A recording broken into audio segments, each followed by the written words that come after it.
Բարև ձեզ սիրելի հետևորդներ, շարունակում ենք տարածաշրջանային վերլուծական ծրագրի հերթական հաղորդումը։ Այսօր մենք անդրադառնանք մեր տարածաշրջանում տեղի ունեցող դեպքերին, ինչպես նաև կփորձեմ ձեզ ծանոթացնել ֆինно-ուգրական ազգերի մասին մի քանի բառ, ինչքանով են նրանք օգուտ, թե վնաս հայ ժողովրդի համար։ Ես բազմիցս նշում եմ, որ հաղորդումներում ցանկացած ծանոթություն այլ ազգերի հետ կապում եմ մեր ժողովրդին նրանց տված օգուտի կամ վնասի չափի հետ։ Սկսենք ամենահետաքրքիր լուրերից մեկով։ Ղազախստանի տարածքում այրվել է դեղին ֆոսֆորով լի գնացքը։ Տուժածների մասին ոչ մի տեղեկություն չկա, ինֆորմացիայի մասին ոչ մի տեղեկություն չկա, բայց այնտեղ են ժամանել շատ մեծ թվով փրկարարներ, պետական ղեկավարներ, որոնք ուսումնասիրում ստուգում են կատարվածի պայմանները։ Ի դեպ, մեզ քաջ ծանոթ այդ տխրահռչակ դեղին ֆոսֆորը օգտագործվել էր Արցախյան պատերազմի ժամանակ հայերի դեմ։ Աստված, ինչպես ասում են, հերթով բոլորին, ամեն մեկին իր արածի դիմաց քիչ-քիչ մատուցելու է։ Համբերենք և տեսնենք։ Միջին Ասիայում ղեկավարները մեկը մյուսի ետևից այցելում են մեկը մյուս երկիր ինչ-որ պայմանագրեր, որոնց հիմնական նպատակը ուղղակի անկապ իրար մեջ զրույցներն են, որոնք արդյունք չունեն։ Ինչպես ժամանակին ասում էր Լիբիայի նախագահ Քադաֆին, Արաբական լիգայի երկրներում բոլորը խոսում են արաբ ժողովրդի մասին, դուրս չեկած արդեն մոռանում են, որ իրենք արաբ են։ Նույնն էլ այս թուրքական խորհուրդն է։ Հիմա անցնենք Էրդողանի կրկին մեկ ծիծաղելի հայտարարությունը։ Ինչու ծիծաղելի, որովհետև էլ եմ կրկնում, երբ որ սկսում են ղեկավարները ավելի ճոռոմ բաներ խոսել, քան թե իրենք կարող են, դա ներկայացվում է ծիծաղելի։ Իրոք ծիծաղելի։ Սկզբում երեք ներկայացրեցի, որ ասում են, որ Իրանը պետք է անցնի Զանգեզուրի միջանցքով, որը Իրանին ընդհանրապես պետք չէ, այսօր ավելի խորն է գնացել նրանց հայտարարությունները։ Նրանք հայտարարել են, որ Կիրգիզիայի և Ղազախստանի նախագահի հետ և Ադրբեջանի հետ միանալու են ընդդեմ ամերիկյան վայրի գայլերի, ի նկատի ունեն ԱՄՆ դոլարը։ Նրանք խժռում են ճանապարհին ամեն ինչ։ Եվ այդ վայրի գայլերին մենք ցույց ենք տալու իրենց տեղը։ Մենք հրաժարվելու ենք դոլարից և բոլոր առևտուրը կատարելու ենք թուրքական լիրայով կամ այդ երկրների գումարներով։ Հիշեցման համար ասեմ, որ թուրքական լիրան վերջին տարիներին, հատկապես Արցախյան պատերազմից առաջ և հետո, ամենամեծ ինֆլյացիա ունեցող գումարն է։ Վերջին 3 տարում նա մոտավորապես 400%-ի ինֆլյացիա է ունեցել։ 400%-ի։ Իսկ վերջին 1.5-2 տարում մոտավորապես 100%-ի։ Եվ մարդը շատ հետաքրքիր ձևով դրան փորձում է կրկին անգամ ինչպես Զանգեզուրին միացնում էր կապ չունեցող երկրներ, միացնում է թուրքական լիրայի ուժին Ռուսաստանին, Չինաստանին։ Ի դեպ հիշեցնելու համար նշեմ, որ Չինաստանը մեկ փորձ կատարեց դոլարի զոնայից դուրս գալ Ռուսաստանի հետ և դա շատ թանկ նստեց չինական յուանի վրա միանգամից 35% անկումով։ Իսկ թուրքական լիրայի գոտի մտած երկրները, որոնք կիսաաղքատ Կիրգիզիան և Ղազախստանը, նրանց ինչ-որ դա փորձում են օգտագործել նախ այդ երկրները, որպեսզի Թուրքիայից սկզբնական շրջանում ստանան ներդրումներ։ Ինչպես հաղորդում են տեղական շատ վերլուծաբաններ, դա նպատակ է համարվում հիմա այո ասելու, որ թուրքական ներդրումը հասնի տեղ, իսկ երբ հասավ տեղ, արդեն նրանք պարզ է, որ դուրս չեն գալու նույնիսկ ռուսական ռուբլու զոնայից, քանի որ ինչպես Հայաստանը, այնպես էլ ԵԱՏՄ երկրները գտնվում են ռուսական ռուբլու զոնայում, բացի նրանից, որ ռուբլին իշխող դեր ունի, Ռուսաստանը նաև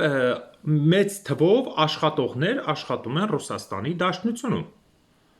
Այսինքն, բացի նրանից, որ կա քաղաքական ճնշում, կա նաև միգրանտների աշխատանքների միջոցով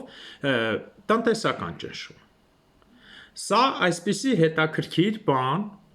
որը կրկին անգամ ցույց է տալիս, որ Օսմանյան կայսրի աթոռը տեղից երերում է, նա փորձում է ամեն ճանապարհ գտնել, որպեսզի կարողանա ինչ-որ պրոյեկտ իրականացնի, քանի որ Արցախի բռնազավթումը ռուսների ձեռքով և թուրքերի ձեռքով դա չտվեց նրանց այն արդյունքը, ինչին նրանք սպասում էին,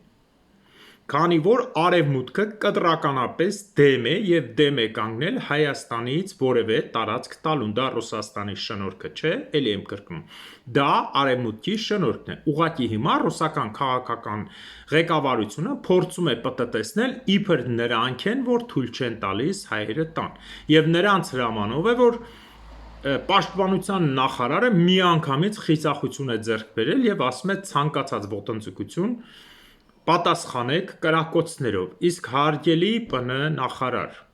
իսկ այն շրջանները, որոնք ձեր ղեկավարները ուղղակի անձայն թողել էին մինչև 1-2 կիլոմետր գան, դրանք ով է դրանք ետ բերելու, այդ հարցին էլ որ պատասխանեք,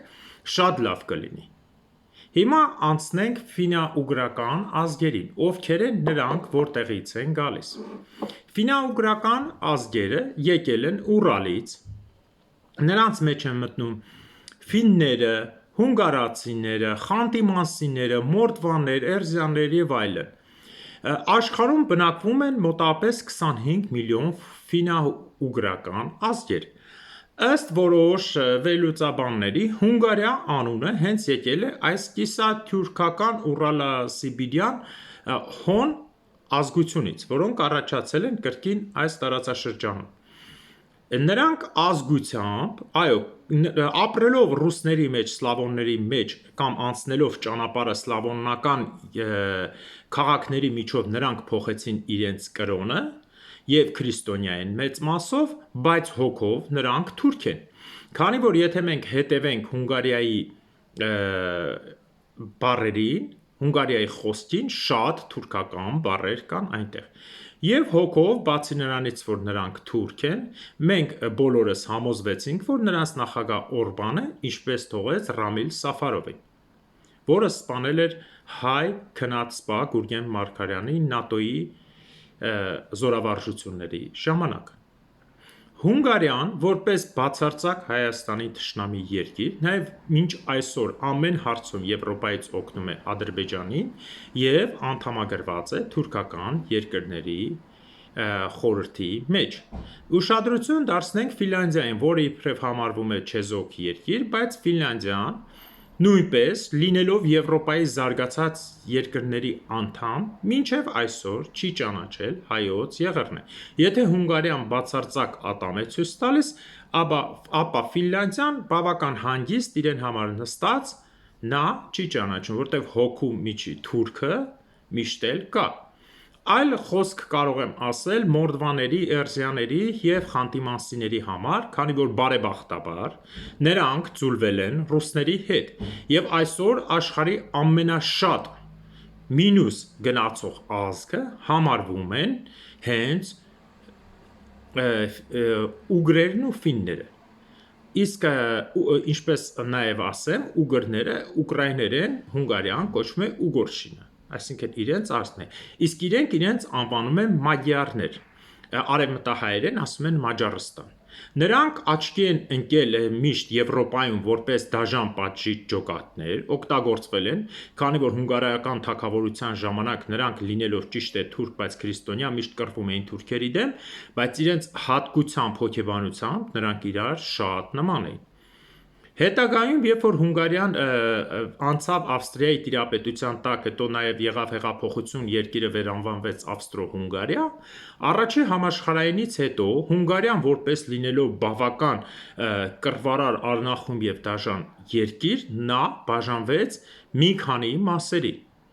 Շատ ցավոտ են տանում հունգարները դա։ Տրանսիլվանիան ամբողջ համարյա այսօրվա Ռումինիայի կեսը նվեր տվեցին ռումիններին, մեծ մասը Սլովակիայի նվեր տվեցին Սլովակիային, Ուժգորոդի մարզը անցավ Ուկրաինային, իհարկե Խորհրդային Միությանը, մի փոքր մաս Իտալիային, Խորվաթիայի մեծ մասը և այլն։ Այսինքն մոտ 300-350 հազար քառակուսի կիլոմետրից մնաց 93 հազար քառակուսի կիլոմետրանոց Հունգարիա։ Չնայած դրան, նրանք այսօր նույնպես համարվում են բավական արունարբու ժողովուրդ։ Ինչպես ներկայացնում են ժամանակին խորհրդային զինվորները, ովքեր Հունգարիայի գրավելուց հետո մտել են Հունգարիա, խորհրդային զինվորներին հրաման է տրված եղել ընդհանրապես չնայել հունգարացի աղջիկների կողմը։ Ինչպես մենք գիտենք, Լեհաստանում բոլորը ընդունում էին խորհրդային զինվորներին ոչ միայն ուրախ, այլ նաև զինվորները բավական ուրախ գիշերներ էին անցկացնում, Հունգարիայում ըստ զինվորականների, աղջիկները բարձրացնում էին շրջազգեստը, միամիտ սովետական զինվորը մտնում էր ներս եւ դանակով սպանում էին նրան մեջքից։ Ահա այսպիսի ժողովուրդ են հունգարները։ Եվ ի օգուտ հայ ժողովրդի ֆինно-ուգրական ազգերը գնալով նվաճում են։ Այսօր Ռուսաստանի տարածքում մնացել են շատ քիչ կարելները, վենդերը ընդամենը մի քանի հոգի, կարելները մի 60 հազար հոգի, իսկ մնացած խանտիներին եւ մանսիներին գեղեցիկ ձևով իրենց բնակավայրերից հանում եւ ուղևորում են երկրի տարբեր մասեր, վճարելով բավական մեծ գումար, քանի որ ամբողջ Խանտի-Մանսիայի տարածքում կան գազի եւ նավթի հանքեր։ Ինչպես մենք գիտենք, ամենահարուստ մարզն է Խանտի-Մանսիիսկը, որտեղ նավթի ու գազի ամենամեծ պաշարները կան։ Ահա այսպիսի հետաքրքիր բան ներկայացրեցի ֆինно-ուգրերի մասին։ Այսօր այսքանը, կփորձեմ երեկոյան ևս մեկ հաղորդում անել։ Մնացեք լավ, առողջ եղեք։